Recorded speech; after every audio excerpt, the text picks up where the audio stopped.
আসসালামু আলাইকুম প্রিয় দর্শক, আজকে আমি রাজনীতি নিয়ে আলোচনার আগে যে নির্বাচনটা যে জমে উঠেছে সেটা আমি বলতে চাচ্ছি। নির্বাচনটা কিন্তু এখন ডেট ঘোষণা করা হয়নি, কোনো রোড ম্যাপ ঘোষণা করা হয়নি, কিন্তু ভোট চাওয়া শুরু হয়েছে।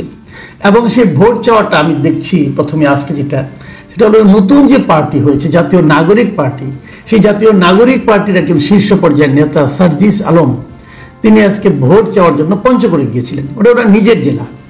এই জেলায় উনি যখন যাওয়ার পর উনি পাবলিকের কাছে ভোট চান এবং নানাভাবে ভোট চান। কি কি বলেছেন না বলেছেন সেটা আমরা বলবো, আলোচনা করব। কিন্তু তার আগে ওনার একটা বক্তব্য আমার খুব পছন্দ হয়েছে। উনি বলেছেন যে যদি রাজনীতিতে ভুল করি আমি, তাহলে দয়া করে আমাকে শুধরে দেবেন। কাকে বলেছেন? জনগণকে বলেছেন। এইটাই আমার আজকে আলোচনার বিষয়, যে উনি কিছু ভুল করেছেন বলে আমার কাছে মনে হয়েছে। তো আমি শুদ্ধে উনি যাবেন কিনা আমি জানি না, বাট আমি ওনাকে ভুলগুলি বলতে চাই যে ভুলটা আপনি না করলেও পারতেন। যেমন ধরুন, উনি ওখানে গিয়েছেন কিভাবে? ঢাকা থেকে সৈয়দপুর পর্যন্ত প্রথমে বিমানে গিয়েছেন। নিশ্চয়ই আগেও যেতেন, নিয়মিতই মনে হয় যেতেন। আমার ধারণা উনি বাড়িতে বিমানে করেই যেতেন ঢাকা থেকে। তো ঢাকা থেকে বিমানে করে সৈয়দপুর নেমেছেন। নেমে তার জন্য এখানে একটা বিশাল গাড়ি বহর অপেক্ষা করছিল।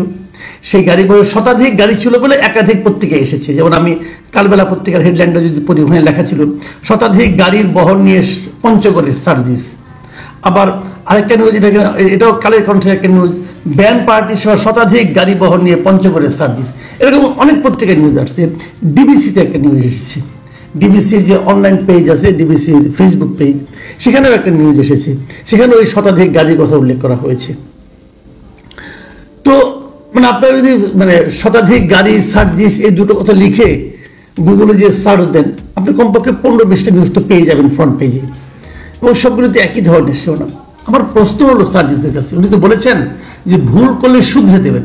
তো আমি আপনার একটা ভুল একটু দেখানোর চেষ্টা করি। আপনি কি নতুন পার্টি, আপনাকে লোকে কি হিসেবে চিনে? বৈষম্য বিরোধী ছাত্র আন্দোলনের সমন্বয়। আপনি একজন ছাত্র, অথবা মাত্রই ছাত্রত্ব শেষ করেছেন, কোনো চাকরি বাকরি করেছেন বলে কেউ জানি না, এবং জানার কোনো কারণও নেই। সম্ভবত চাকরির জন্যই তো আপনার আন্দোলনটা শুরু করেছিলেন, যে চাকরিতে আপনারা বৈষম্যের শিকার হচ্ছেন, আপনাদের চোখের সামনে দিয়ে অন্যরা চাকরি পেয়ে যাচ্ছে, আপনারা পাচ্ছেন না, বেকারত্বে দিন কাটাচ্ছেন। এরকম একটা সময় তো আপনার আন্দোলনটা শুরু করেছেন। তাহলে মোটামুটি আপনি একজন বেকার যুবক। আপনি বিমানে করে সৈয়দপুর আপনি যাওয়ার দরকারটা কি ভাই? টাকা হয়ে গেছে হয়তো, আমি জানি না, টাকা হয়তো হয়ে গেছে, কিভাবে হয় আল্লাহ জানে। টাকা তো আর আসমানি উপায় আসে না, আসমানি উপায় জ্ঞান আসতে পারে, টাকা আসে না ভাই। যে বিভিন্ন প্রক্রিয়ার টাকা হয়ে গেছে।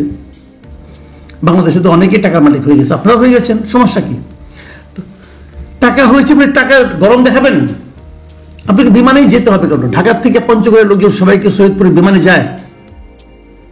আচ্ছা, আপনি বিমানে গিয়েছেন, আপনার যানজট সহ্য হয় না, এখন আরামের শরীর নাও হতে পারে, সমস্যা নাই কেন। সেখান থেকে আপনি শতাধিক গাড়ি বহন নিয়ে পঞ্চগড়ে যাওয়ার দরকারটা কি? কেন এই গাড়ি বহরকে আপনি এন্টারটেইন করলেন?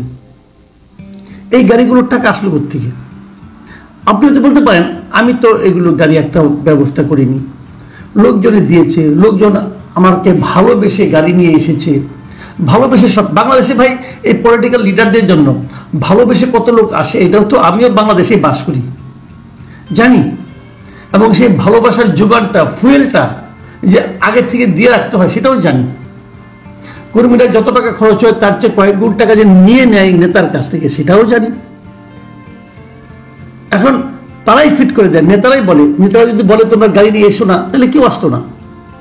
আপনি আনিয়েছেন গাড়িগুলো, ভুল করেছেন ভাই।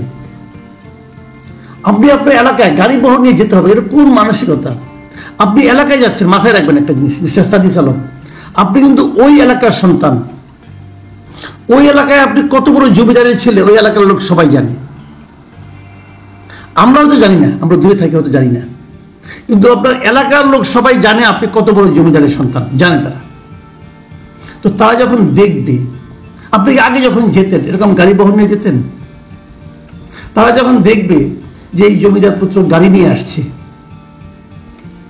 তারা কি এটাকে ভালোভাবে নেবে? কেউ কেউ কি বলবে না যে তুমি এই গাড়ির পেছনে যত টাকা খরচ করেছো, যেভাবে খরচ করেছো তো সেই টাকাটা তুমি গ্রামের এলাকার গরিব মানুষকে দাও। আমি যদিও জানি পঞ্চগড় খুব একটা ধনী এলাকা না, আপনি ওখানে দিতে পারতেন, মানুষকে হেল্প করতে পারতেন। আপনি কোনো কিছু মনে করেন না ভাই, আমি আপনার ভুলগুলো ধরিয়ে দিচ্ছি। একটু বয়স হয়েছে তো, আর আপনিও বলেছেন যে ভুল ধরিয়ে দেন। আমি ভুল শুধরে দেবেন আপনি, আমি বলছি আপনাকে, এভাবে শোডাউন করে ভোট পাওয়া যায় না। বাংলাদেশে বহু বড় লোক ইলেকশন করেছে শোডাউন করে, ভোট পায়নি ভাই। ভোট পেতে হলে মানুষের মন জয় করতে হয়। মন জয় করতে পেরেছেন। গাড়ির ভরে যদি আরো 10টা গাড়ি বেশি থাকতো, তাহলে কি মানুষের আরো একটু খুশি হতো, আর একটু মন জয় হতো, নাকি আর একটু বিরক্তি মানুষের মধ্যে উৎপাদন হতো?